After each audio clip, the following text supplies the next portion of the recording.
नमस्कार दोस्तों, मैं शशि कुमार आप सभी की इस ऑनलाइन क्लास में स्वागत करता हूं। दोस्तों, आज हम जिस टॉपिक को पढ़ने जा रहे हैं, टॉपिक का शीर्षक है भारत का संवैधानिक विकास। सबसे पहले हम लोग इस बात पर चर्चा कर लेते हैं कि हम लोग भारत का संवैधानिक विकास क्यों पढ़ेंगे। सबसे पहली बात तो आप जब इस टॉपिक को पढ़ेंगे तो एक संविधान के प्रति जो आपकी धारणा है वह बदलेगी और आप जानेंगे कि संविधान का विकास का एक प्रक्रिया रहा है और प्रक्रिया का ही परिणाम संविधान सभा द्वारा बनाई गई संविधान है। और इसके बाद परीक्षा में देखें, दूसरी बात देखें तो परीक्षा में भी इससे संबंधित क्वेश्चन पूछे जाने की संभावना रहती है और निरंतर परीक्षा में इससे संबंधित प्रश्न भी आते हैं। चलिए टॉपिक की शुरुआत करते हैं। पृष्ठभूमि सबसे पहले हम लोग देखेंगे भारत के संवैधानिक विकास, जो टॉपिक का शीर्षक है उसकी पृष्ठभूमि देखेंगे। आपको जानकारी होगी हमारा संविधान 26 नवंबर 1949 को बन के तैयार हुआ। उसके बाद हम लोग देखते हैं इसे बनने में 2 साल 11 माह 18 दिन लगे। इस संविधान सभा की कुल 11 बैठकें हुई। बैठक भी कह सकते हैं या अधिवेशन भी कह सकते हैं। अधिवेशन हुई जिसमें 11 अधिवेशन में संविधान सभा द्वारा संविधान को कंप्लीट किया गया, मतलब पूरा किया गया। देखते हैं अधिवेशन या अधिवेशन भी कह सकते हैं इसको। और आप देखेंगे कि संविधान के कुछ प्रावधान इसी समय लागू हो गए और शेष प्रावधान को देखते हैं हम लोग 26 जनवरी 1950 को लागू होते हैं। संविधान शेष प्रावधान इस दिन लागू होते हैं। संविधान दिवस इसी दिन 26 जनवरी को मनाया जाता है, 26 नवंबर को।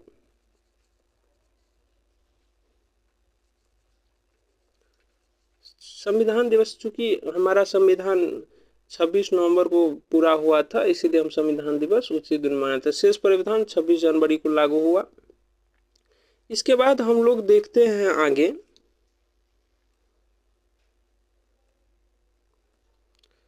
कि इसकी बनने की प्रक्रिया। सबसे पहले हम लोग अंग्रेज काल में देखेंगे, जैसे कि 1773 में एक्ट आई है। एक्ट आने से पहले हम लोग कुछ पृष्ठभूमि जानते हैं कि अंग्रेज काल में जो संवैधानिक विकास देखेंगे, आपको स्पष्ट कर दें कि हम लोग अंग्रेज के शासन काल में हुए संवैधानिक विकास को देखेंगे। इससे पूर्व ही हमारे संविधान में जो भी प्रावधान किए गए हैं, इससे पूर्व भी उनका विकास क्रम रहा है। जैसे आप धर्मनिरपेक्षता के संदर्भ में बात करें तो धर्मनिरपेक्षता की बात करें तो हमारे इतिहास में आप जब भी देखेंगे, चाहे मध्यकाल में देखें, प्राचीन काल में देखें, तो धर्मनिरपेक्षता हमारी संस्कृति का अभिन्न अंग रहा है। ये संविधान में कुछ वर्षों में ऐसा प्रावधान नहीं किया, जैसे 2 साल 11 माह 18 दिन में संविधान कंप्लीट हुआ बनके। तो इसके अंतर्गत ये नहीं कि धर्मनिरपेक्षता का चर्चा सिर्फ उसी समय हुआ, धर्मनिरपेक्षता की बात उसी समय की गई, ऐसा नहीं है। धर्मनिरपेक्षता का प्रावधान प्राचीन मध्यकालीन काल में भी आप इसे देख सकते हैं। तो संविधान की विकास की प्रक्रिया लंबी है, लेकिन हम लोग अंग्रेज काल के संदर्भ में इसे समझेंगे, जानेंगे। तो अंग्रेज काल में सबसे पहला एक्ट आता है चार्टर एक्ट, रेगुलेटिंग एक्ट 1773 में। 1773 में आता है। उससे पहले की हम लोग पृष्ठभूमि जान लेते हैं। पृष्ठभूमि जान लेने के बाद आप लोगों को चीज़ें की स्पष्टता बहुत स्पष्ट रूप से देख सकते हैं, समझ सकते हैं। इसलिए पृष्ठभूमि में हम लोग एक बार चर्चा कर लेते हैं। देखिए 1600 में ईस्ट इंडिया कंपनी भारत आई। कह सकते हैं कि 31 दिसंबर 1600 को महारानी एलिजाबेथ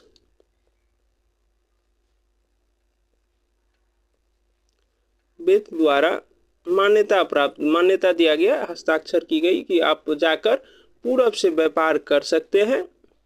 और ये एकाधिकार था। एकाधिकार कहने का आशय यहाँ है कि ब्रिटेन से जो कंपनी आने वाली east India company, British east India company भी इसे देखते हैं, हम लोग संक्षिप्त रूप में EIC लिख दिए हैं। ब्रिटिश ईस्ट इंडिया कंपनी जो आई थी ब्रिटेन से, तो केवल एक ही कंपनी थी और ब्रिटेन के और कोई ऐसे कंपनी नहीं था जिसे कह सकते हैं कि जिसे कह सकते हैं कि महारानी एलिजाबेथ द्वारा मान्यता दी गई, तो एकमात्र कंपनी थी, इसलिए पूरब से होने वाले व्यापार पर इसका एकाधिकार था। उसके बाद हम लोग देखते हैं कि शुरुआती दौर में इन्हें 15 वर्षों के लिए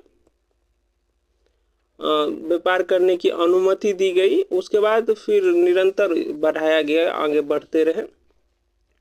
और हम लोग एक बात और जान लेते हैं कि 1600 से लेकर 1757 तक कंपनी की व्यापारिक भूमिका रही है।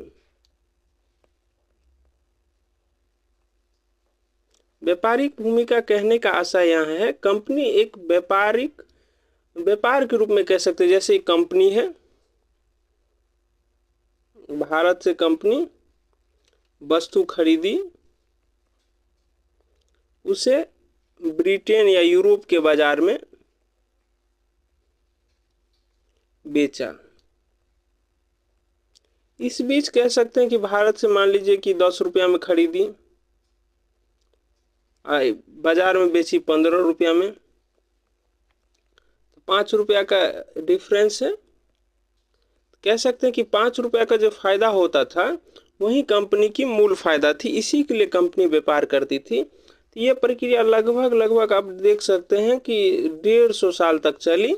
उसके बाद कंपनी की धीरे धीरे हम लोग देखते हैं कि व्यापारी की जगह राजनीतिक हस्तक्षेप बढ़ने लगी। इसको आइडेंटिफाई आप लोग सर्वप्रथम प्लासी के युद्ध में कर सकते हैं। प्लासी के युद्ध में 1757 प्लासी के युद्ध में कंपनी और नवाब के बीच, बंगाल के नवाब के बीच आमने सामने युद्ध हुई। और युद्ध होने के बाद देखते हैं कि उसमें कंपनी विजय रहती है और नवाब जो थे उसमें उनको हटा दिया गया। और कंपनी को जो पिट्ठू कह सकते हैं या कंपनी के इशारों पर नाचने वाला नवाब को पद पे बिठाया गया और कंपनी लगातार नवाब पे दबाव डालती रही, रियायतें व्यापार की लेती रही। इससे बंगाल की स्थिति खराब हो गया। और आगे देखते हैं, इस समय एक बात आपको ध्यान रखना है कि कंपनी राजनीतिक भूमिका में नहीं आई। फिर आगे हम लोग देखते हैं कि एक और युद्ध का नाम आप सुने होंगे, बक्सर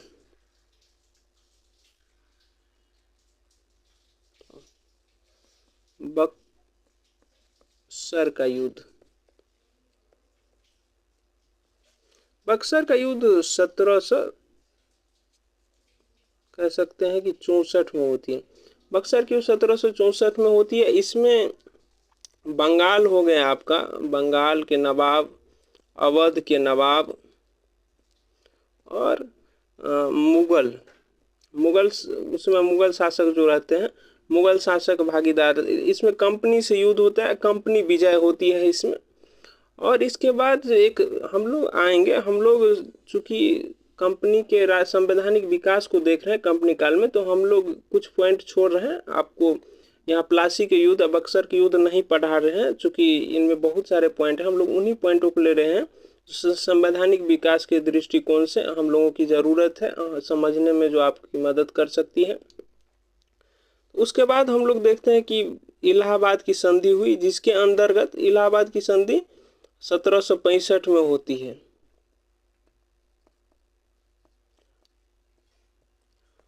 उसके अंतर्गत एक प्रावधान किया गया था, जैसे देखिए बंगाल, बिहार, ओडिशा, इसकी दीवानी कंपनी प्राप्त कर लेती है। इसकी दीवानी प्राप्त करने का आशा है कि कंपनी अब राजस्व वसूलने लगी। बंगाल, बिहार, ओडिशा और राजस्व वसूल करके मुगल सम्राट को भी देती थी और बंगाल के जो नवाब थे उनको भी प्रशासन चलाने के लिए देते थे। फिर आगे देखते हैं, वही पॉइंट यहाँ लिखा हुआ है, आपकी सुविधा के लिए, ताकि पॉइंट स्पष्ट हो, आपको यह भी जाने कि परीक्षा के दृष्टिकोण से कौन से बिंदु महत्वपूर्ण होते हैं, उन्हें आप देख सकते हैं। जैसे देखिए 1600 से 1757 ईस्ट इंडिया कंपनी व्यापारिक भूमि में काम रही। व्यापारिक भूमिका का से आप लोग समझ सकते हैं कि कंपनी केवल व्यापार करती थी। उसके बाद 1765 से 1858 तक ईस्ट इंडिया कंपनी शासन की भूमिका में रही। शासन कह सकते हैं कि कंपनी का शासन भारत पे रहा है। उस समय आपको अस्पष्टता हो सकती है कि ब्रिटेन हम पे शासन किया, तो ब्रिटेन हम पे कब से शासन किया, तो यहाँ देखिए ब्रिटेन हम पे 1858 से लेकर 1947 तक ब्रिटेन साम्राज्य द्वारा शासन होता है। कंपनी शासन रहता है 100 वर्षों तक लगभग कंपनी का शासन रहता है। लेकिन इस बीच में ब्रिटेन के संसद द्वारा या वहाँ के क्राउन द्वारा रेगुलेट किया जाता है, कुछ चीज़ों को रेगुलेट किया जाता है, कंपनी अच्छे तरह से शासन चला सके इसलिए। उसके बाद हम लोग बक्सर का युद्ध देख सके, इलाहाबाद की संधि समझ चुके हैं। उसके बाद 1765 में कंपनी बंगाल, बिहार, उड़ीसा की दीवानी अधिकार प्राप्त कर लेती है। बंगाल में द्वैत शासन व्यवस्था हो। द्वैत शासन व्यवस्था यहाँ कहने का आशा है कि जहाँ सत्ता के दो केंद्र हो, संप्रभुता दो जगहों पर या दो संस्थाओं में स्थित हो जाती है। तो यहाँ दो सत्ता क्या थी, एक थी कंपनी क्या करती थी, राजस्व वसूलती थी। राजस्व वसूलने के बाद दूसरी थी नवाब, बंगाल के नवाब। बंगाल के संदर्भ में हम लोग बात कर रहे हैं। बंगाल के नवाब, बंगाल में द्वैत शासन व्यवस्था लागू की गई थी। नवाब को प्रशासन या कह सकते हैं प्रबंधन की जिम्मेदारी दी गई कि आप बंगाल का प्रबंधन कीजिए। लेकिन प्रबंधन तो करेंगे, पैसा कहाँ से आएगा, तो पैसा कंपनी देती थी, राजस्व वसूल कंपनी करती थी, फिर नवाब को पैसा देती थी और नवाब इससे प्रशासन चलाते थे। तो देख रहे हैं कंपनी संप्रभु हो रही है। यहाँ कंपनी अप्रत्यक्ष प्रत्यक्ष रूप से राजनीतिक हस्तक्षेप कर रही है। बंगाल के नवाब पिट्ठू बन के बैठे हुए हैं। उसके बाद हम लोग देखते हैं कि द्वैत शासन व्यवस्था चलती रहती है। 65 के आसपास शुरू होती है, लगभग 7 सालों तक चलती है। उसके बाद देखते हैं 1772 वारेन हेस्टिंग द्वारा द्वैत शासन व्यवस्था की समाप्ति हो जाती है। उसके बाद हम लोग यहाँ देख चुके हैं कि शासन रहता है, यही बातें हैं। उसके बाद हम लोग आगे देखते हैं 1760 से 1772 के बीच कंपनी की स्थिति। इसमें देखिए एक बात, राजस्व वसूलने लगी तो किसानों की स्थिति बुरी हो गई। बुरी होने का आशय यह कह सकते हैं कि उस समय जो राजस्व ली जाती थी नीलामी प्रथा से ली जाती थी। नीलामी का एक भूमि का क्षेत्र है, मान लीजिए भूमि का क्षेत्र है, इस पर किसी व्यक्ति द्वारा, उसमें के जमींदार हो या कोई और पैसे वाले या पावरफुल आदमी हैं, उनके द्वारा बोली लगाया जाता था। मान लीजिए कि इस छोटे से भूमि क्षेत्र को कोई बोली लगाता कि हम हजार रुपया देंगे राजस्व इसकी वसूल के, तो दूसरा आदमी बोलता है कि हम 2000 देंगे, तो 2000 वालों को दिया जाता था। उसके बाद देखा उनसे पैसा वसूला जाता था 2000, और ये 2000 वसूलने के चक्कर में किसान से अत्यधिक राजस्व वसूल करते थे। इस तरह किसान का शोषण होता था। तो ये स्थितियां धीरे आगे भी देखे, कंपनी की स्थिति इसी तरह बदतर होती गई। कंपनी किसानों की स्थिति बद से बदतर करती गई। उसके बाद हम लोग आगे भी देखेंगे कि अस्थाई बंदोबस्ती आती है तो किस तरह की स्थिति होती है। इतिहास का टॉपिक है, तो इतिहास जब हम लोग पढ़ेंगे तो जानेंगे। उसके बाद फिर आप देखें कि कंपनी में भ्रष्टाचार कहने का यहाँ आशा है कि कंपनी जो उस समय व्यापार कर रही थी, तो उसमें वहाँ के कर्मचारी जो थे उनका वेतन कम था और एक विशेषाधिकार दिया गया था कि कंपनी के जो कर्मचारी अधिकारी हैं निजी व्यापार कर सकते हैं। तो निजी व्यापार कर सकते हैं, उपहार ले सकते हैं। उपहार किसे? राजा सामंतों से, यहाँ के जो राजा और सामंत उससे उपहार ले सकते हैं। लेने के चक्कर में कंपनी में व्यापक रूप से भ्रष्टाचार होने लगा। निजी व्यापार के माध्यम से कंपनी को जो रियायतें दी गई थी, कर्मचारियों द्वारा खूब फायदा उठाया जाता था और निसंदेह रूप से भ्रष्टाचार बढ़ी। तो यही स्थितियां रही इस बीच की। उसके बाद हम लोग देखते हैं इस बीच एक और स्थितियां रही जिससे ध्यान करना। इस बीच में जब राजस्व वसूलने लगी, कंपनी को आमदनी होने लगा ज़्यादा यहाँ भारत में, तो ब्रिटेन पे दबाव बढ़ने लगा। ब्रिटेन के संसद पे कह सकते हैं दबाव पड़ने लगा वहाँ के नागरिकों का, कंपनी पर आप टैक्स लगा दीजिए, जितना पैसा कमाती है कंपनी पर टैक्स लगा दीजिए, ताकि यहाँ के ब्रिटेन वासियों को भी कंपनी के जो व्यापार करती है, राजस्व वसूलती है, उनका फायदा ब्रिटेन वासियों को भी मिले उससे। तो वहाँ तीज होने लगी। उसके बाद फिर हम लोग देखते हैं कि 1767 में 4 लाख पाउंड 4 लाख पाउंड देने के लिए वहाँ की संसद कहती है कि कंपनी को आप 4 लाख पाउंड दीजिए। इस समय 40 लाख पाउंड कंपनी का कुल वार्षिक आय था, वार्षिक रूप से, या कहीं कि वार्षिक रूप से आप दीजिए। उस समय 40 लाख पाउंड कंपनी की वार्षिक आय थी। तो इसमें से आप कह सकते हैं 10% संसद द्वारा मांग की गई। ये 67 में तो पहली बार कंपनी के लिए कोई आदेश संसद द्वारा जारी किया गया। इससे पहले कंपनी व्यापार करती थी। आप देख चुके हैं कि धीरे धीरे राजनीतिक भूमिका में आने लगी, तो ब्रिटेन के संसद का, ब्रिटेन सरकार का हस्तक्षेप धीरे धीरे बढ़ने लगता है। आगे हम लोग और देखेंगे।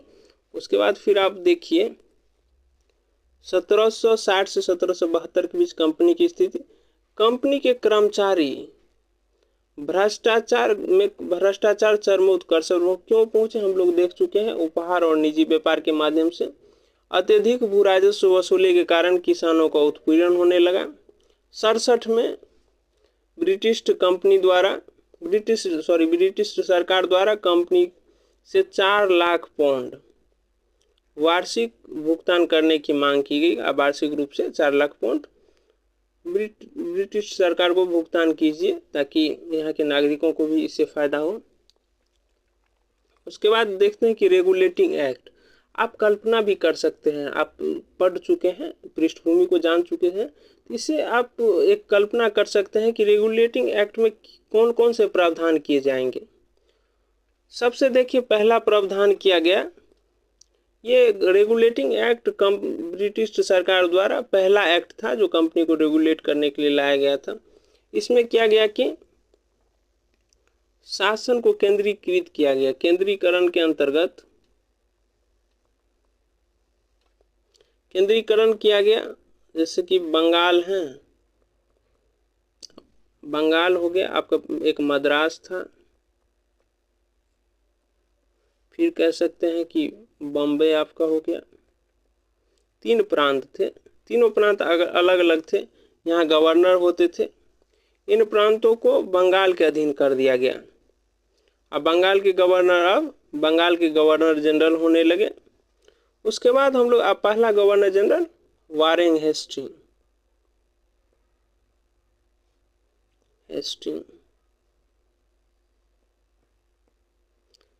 हुए। उसके बाद हम लोग देखते हैं कि कंपनी रेगुलेटिंग एक्ट के माध्यम से पहले कंपनी को व्यापार करने की केवल अनुमति थी, आप व्यापार कर सकते हैं। इसके बाद आप इसमें राजनीतिक, प्रशासनिक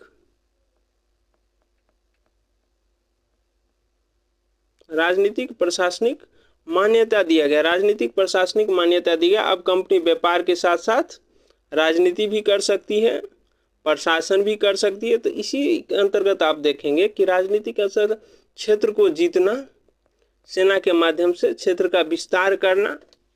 उसके बाद संधि समझौते तो कंपनी पहले व्यापार के लिए करती थी, अब राजनीति के लिए करने लगेगी। धीरे धीरे आप देखेंगे कि यहाँ से युद्ध की श्रृंखला बढ़ जाती है। कंपनी को क्षेत्र जीतने की जो कह सकते हैं कि कुल मिला के जो हस्तक्षेप होता है, राजनीतिक हस्तक्षेप बढ़ जाता है। इसके बाद आप ढेर सारे युद्ध को आइडेंटिफाई कर सकते हैं जब आप इतिहास पढ़ेंगे तो।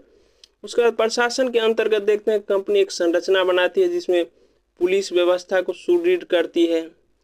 उसके बाद न्याय व्यवस्था को, इसके बाद ही स्थितियां धीरे धीरे बदलती जाती हैं।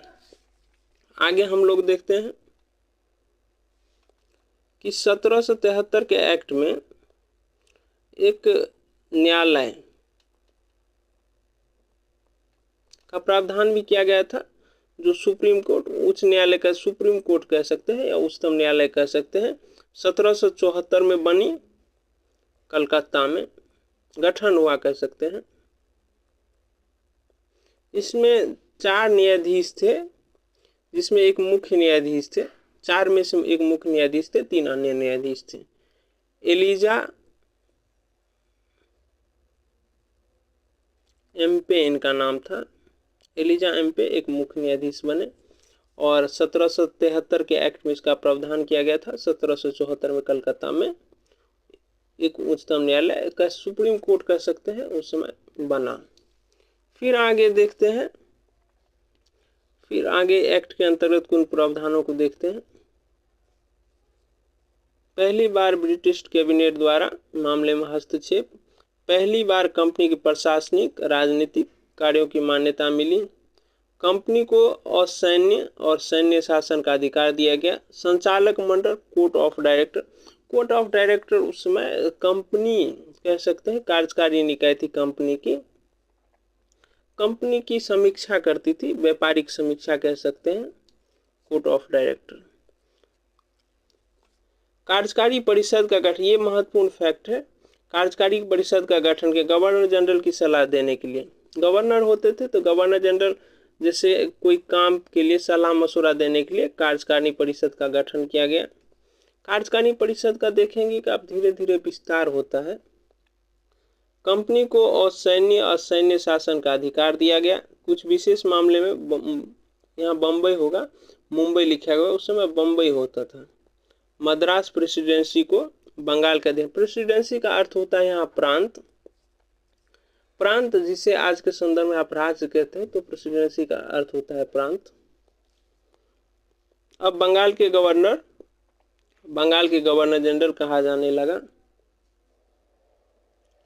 वारेन हेस्टिंग प्रथम गवर्नर जनरल ने इस तरह भारत में केंद्रीय प्रशासन की नींव रखी गई। फिर आगे देखते हैं, इस अधिनियम द्वारा 1774 में उच्चतम न्यायालय होगा, वहाँ उच्चतम न्यायालय की स्थापना की गई। मुख्य न्यायाधीश और 3 अन्य न्यायाधीश। एलिजा एम्पे प्रथम मुख्य न्यायाधीश बने। कंपनी के कर्मचारी, हाँ एक प्रावधान और किया, कंपनी के कर्मचारी को निजी व्यापार, हम लोग देख चुके हैं पृष्ठभूमि के अंतर्गत, व्यापार करती थी, उपहार लेती थी, इससे कंपनी में व्यापक रूप से भ्रष्टाचार को बढ़ावा मिला। यही कारण है कि इस पर पूर्णतः प्रतिबंध लगा दिया गया। फिर आगे हम लोग देखते हैं पिट इंडिया एक्ट। पिट इस समय प्रधानमंत्री थे, चूंकि पिट ही इस एक्ट को पेश किए थे, इसलिए पिट इंडिया एक्ट कहा जाता है। हम लोग देखते हैं कि इसमें 1773 के चार्ट रेगुलेटिंग एक्ट में जो कमियां थी उसी को दूर करने के लिए पिट इंडिया एक्ट आता है 1784 में। इसमें क्या क्या, इसमें एक महत्वपूर्ण प्रावधान किया गया, board of control. Board of control 6 सदस्य कह सकते हैं, 6 सदस्य इसमें होते थे, जिसे कमिश्नर कहा जाता था। इसमें से 2 का नियुक्त क्राउन द्वारा किया जाता था और 4 का बोर्ड ऑफ डायरेक्टर द्वारा किया जाता था। बोर्ड ऑफ डायरेक्टर इसकी नियुक्ति करते थे। ये इसका मुख्य काम होता है कि कंपनी का जो प्रशासन कह सकते हैं, व्यापार को कंट्रोल करने के लिए कौन थे, बोर्ड ऑफ कोर्ट जिसे बोर्ड ऑफ संचालक मंडल कह सकते हैं, व्यापार को नियंत्रित करते थे। कंपनी जो व्यापार करती थी, राजनीतिक प्रशासनिक कार्यों के लिए बोर्ड ऑफ कंट्रोल का गठन किया गया। बोर्ड ऑफ कंट्रोल थी जो इस पर नियंत्रण रखती थी, राजनीति और प्रशासनिक। कंपनी को राजनीतिक अधिकार भी दिया गया था, प्रशासनिक, इसको कंट्रोल करने के लिए बोर्ड ऑफ कंट्रोल का गठन किया गया। इसमें देख सकते हैं 2 सदस्य का क्रोन नियुक्त करते थे, 6 सदस्य होते थे जिसे कमिश्नर कहा जाता था। संचालक मंडल का काम था व्यापार, कंपनी जो व्यापार करती थी उस पर नियंत्रण रखना। फिर आगे हम लोग देखते हैं रेगुलेटिंग एक्ट की कमियों को दूर करने के लिए एक्ट को पारित किया गया। पीट यंगर ब्रिटेन के तत्कालिक प्रधानमंत्री थे। बोर्ड ऑफ कंट्रोल 6 सदस्य। भारत में ब्रिटिश अधिकृत क्षेत्र पर नियंत्रण और शासन संचालन के उद्देश्य से इसका गठन किया गया। 2 सदस्य की नियुक्ति ब्रिटेन के सम्राट द्वारा, जिसमें अर्थ मंत्री या विदेश सचिव थे शामिल, ब्रिटेन के जो सम्राट द्वारा किया जाता था। भारत के गवर्नर जनरल के कार्यकारी परिषद, हाँ, भारत के गवर्नर जनरल के कार्यकारी परिषद हम लोग देख चुके हैं, जो गवर्नर जनरल को सलाह देने के लिए गठन किए गए थे। मुख्य सेनापति कमांडर इन चीफ की नियुक्ति की गई। मद्रास बम्बई गवर्नर की सहायता के लिए 3 सदस्य कार्यकारी परिषद का गठन किया गया। इसके अंतर्गत अब देखेंगे 1773 में प्रावधान किया गया था। 1773 में कार्यकारी परिषद गवर्नर जनरल के लिए, जो गवर्नर जनरल के लिए कार्यकारी परिषद का गठन किया गया था, उसी पैटर्न पर 3 सदस्य बम्बई और मद्रास के लिए भी कार्यकारी परिषद का गठन किया गया, ताकि वहाँ के गवर्नर, बम्बई के गवर्नर को भी सलाह देने के लिए और मद्रास के गवर्नर को भी सलाह देने के लिए कार्यकारी परिषद का, कह सकते हैं प्रांतीय कार्यकारी परिषद। तो मद्रास गवर्नर के लिए कार्यकारी परिषद और बम्बई गवर्नर के लिए भी कार्यकारी परिषद का गठन किया गया। फिर हम लोग आगे देखते हैं 86 में एक अधिनियम आता है। इस अधिनियम केवल लॉर्ड कॉर्नवालिस इस समय गवर्नर जनरल, बंगाल के गवर्नर जनरल बन के आए। तो उनकी 2 मांग थी कि सेनापति का पद भी उन्हें दिया जाए, एक मांग, और दूसरी मांग थी कि हम परिषद, कार्यकारी परिषद थी ना,